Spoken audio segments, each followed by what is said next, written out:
अस्सलामु अलैकुम।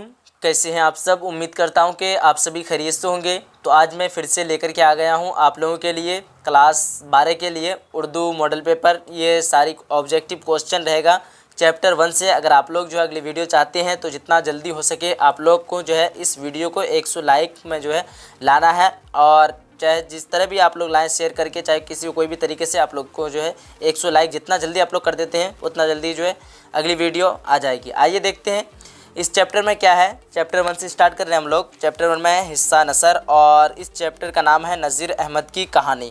क्या नाम है? नज़ीर अहमद की कहानी। आइए देखते हैं सवाल नंबर 1 को हल करते हैं। सबसे पहले सवाल नंबर 1 में है फ़रतुल्लाह बेग के साथ मदरसा में कौन थे?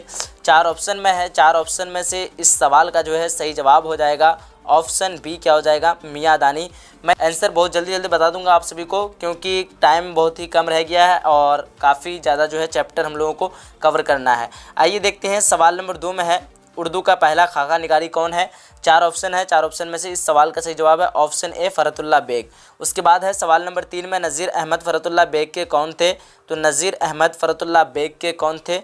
सवाल नंबर 3 का सही जवाब हो जाएगा ऑप्शन सी, उस्ताद थे। कौन थे? नज़ीर अहमद फ़रतुल्लाह बेग के उस्ताद थे। उसके बाद आता है सवाल नंबर 4 में मदरसा में फ़रतुल्लाह बेग के साथ कौन पढ़ते थे? तो मदरसा में फ़रतुल्लाह बेग के साथ मिस्टर मुबीन पढ़ते थे। उसके बाद आता है सवाल नंबर 5 में। सवाल नंबर 5 में क्या है कि नज़ीर अहमद का ताल्लुक़ किस सनफ़ से है? तो नज़ीर अहमद का ताल्लुक़ था अफसाना से। किस सनफ़ से था?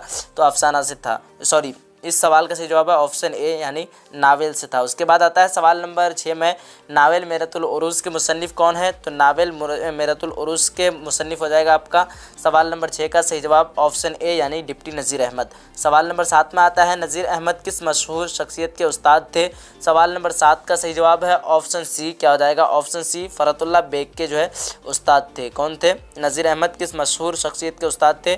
तो फ़रतुल्लाह बेग के उस्ताद थे। उसके बाद आता है सवाल नंबर 8 में। सवाल नंबर 8 में क्या है? फ़रतुल्लाह बेग नज़ीर अहमद के घर क्यों आते थे?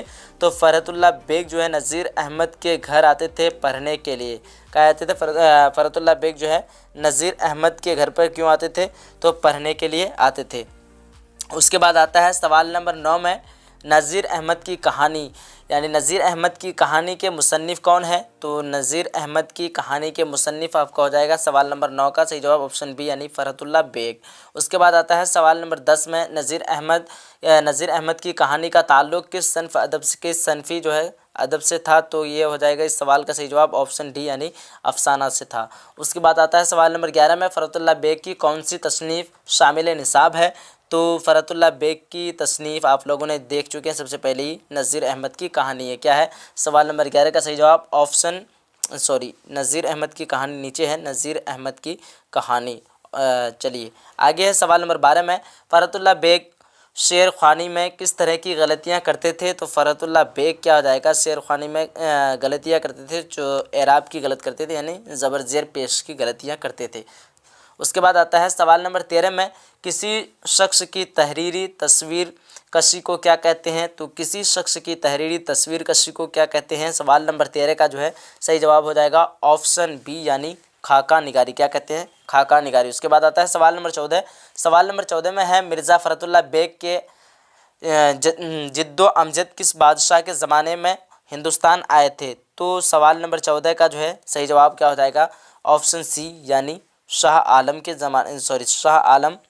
सानी के ज़माने में आते थे। उसके बाद आता है सवाल नंबर 5 में मिर्ज़ा फ़रतुल्लाह बेग के जिद्दो अमजद कौन थे? तो क्या हो जाएगा? सवाल नंबर 15 का फाइनल जवाब इसका हो जाएगा ऑप्शन ए यानी मिर्ज़ा अफ़ज़ल। क्या हो जाएगा? मिर्ज़ा अफ़ज़ल बेग। उसके बाद आता है सवाल नंबर 16। सवाल नंबर 16 में क्या आता है? फ़रतुल्लाह बेग के दादा कौन थे? तो फ़रतुल्लाह बेग के दादा कौन हो जाएगा? सवाल नंबर 16 का सही जवाब हो जाएगा ऑप्शन सी यानी मिर्ज़ा अब्दुल्ला बेग। उसके बाद आता है सवाल नंबर 13 में मिर्ज़ा फ़रतुल्लाह बेग की पैदाइश कब हुई? मिर्ज़ा फ़रतुल्लाह बेग की पैदाइश सवाल नंबर 17 का सही जवाब है ऑप्शन बी। क्या हो जाएगा? 1885 ईस्वी में। उसके बाद आता है सवाल नंबर 18, और सवाल नंबर 18 में क्या है? मिर्ज़ा फ़रतुल्लाह बेग के वालिद कौन थे? तो मिर्ज़ा फ़रतुल्लाह बेग के वालिद थे सवाल नंबर 18 का सही जवाब क्या हो जाएगा? ऑप्शन बी यानी मिर्ज़ा हशमतुल्लाह बेग। उसके बाद आता है सवाल नंबर 19। सवाल नंबर 19 में है मिर्ज़ा फ़रतुल्लाह बेग की पैदाइश कहाँ हुई? तो 19 का सही जवाब है ऑप्शन ए यानी दिल्ली में। कहाँ हुई थी? दिल्ली में हुई थी इनकी पैदाइश। उसके बाद आता है सवाल नंबर 20 में मिर्ज़ा फ़रतुल्लाह बेग की वफ़ात कब हुई? तो मिर्ज़ा फ़रतुल्लाह बेग की वफ़ात हुई थी। सवाल नंबर 20 का सही जवाब है ऑप्शन बी यानी 1947 ईस्वी में वफ़ात हुई थी। उसके बाद आता है सवाल नंबर 21 में। सवाल नंबर 21 में क्या है? फ़रतुल्लाह बेग के मजमुआ मज़ामीन में फ़रतुल्लाह के नाम से कितने जिल्दों में शाये हुए? तो कितने जिल्दों में शाये हुए थे? तो 7 जिल्दों में शाये हुए थे। कितने जिल्दों में? 7 जिल्दों में, इसलिए इसका सही जवाब हो जाएगा ऑप्शन ए यानी 7। उसके बाद आता है सवाल नंबर 22 और सवाल नंबर 22 में है दर्ज झैल में से नावल कौन है? तो नावल क्या हो जाएगा? तौबतुन नसूह। आप लोगों ने 10 क्लास में भी पढ़ चुके हैं तौबतुन नसूह। उसके बाद आता है सवाल नंबर 23 और सवाल नंबर 23 में है मिर्ज़ा फ़रतुल्लाह बेग के उस्ताद कौन थे? तो मिर्ज़ा फ़रतुल्लाह बेग के उस्ताद क्या हो जाएगा? सवाल नंबर 23 का सही जवाब है ऑप्शन बी यानी नज़ीर अहमद। कौन थे? नज़ीर अहमद थे मिर्ज़ा फ़रतुल्लाह बेग के उस्ताद। तो फाइनली हम लोगों ने टोटल ऑब्जेक्टिव क्वेश्चन को कवर कर चुके हैं और अगर आप लोग इसका PDF लेना चाहते हैं तो इस नंबर पे कांटेक्ट कीजिए। नंबर है 8342 और 94 8342 94 और 93 आखिर में है 47। और एक बार रिपीट कर लीजिए आप लोग 8342949347। इस नंबर पे आप लोग जो है, इस नंबर पे व्हाट्सएप है।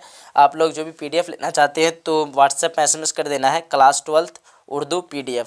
ठीक है, आप लोगों को जो कॉल करते हैं तो कॉल नहीं करना है, क्योंकि कॉल करते हैं तो मैं हर वक्त जो है कॉल रिसीव नहीं कर पाता हूँ। इस वजह से व्हाट्सएप में SMS कर देना है और सभी का जो है रिप्लाई व्हाट्सएप में मिल जाएगा। चलिए मिलते हैं हम लोग फिर एक अगली वीडियो में।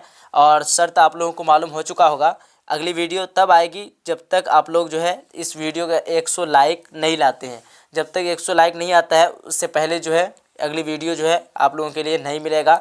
इस वजह से शर्त आप लोगों को पूरा करना है, जितना जल्दी हो सके आप लोग 100 लाइक आप लोगों को पूरा करना है। उसके बाद जो है मैं भी कोशिश करूँगा अगली वीडियो लाने के लिए। चलिए मिलते हैं हम लोग एक अगली वीडियो में। अगर आप लोगों ने वीडियो को लाइक नहीं किया है तो जाते जाते वीडियो को लाइक कीजिए। चलिए मिलते हैं एक अगली वीडियो में, जब तक के लिए खुदा हाफिज़। जय हिंद, जय भारत।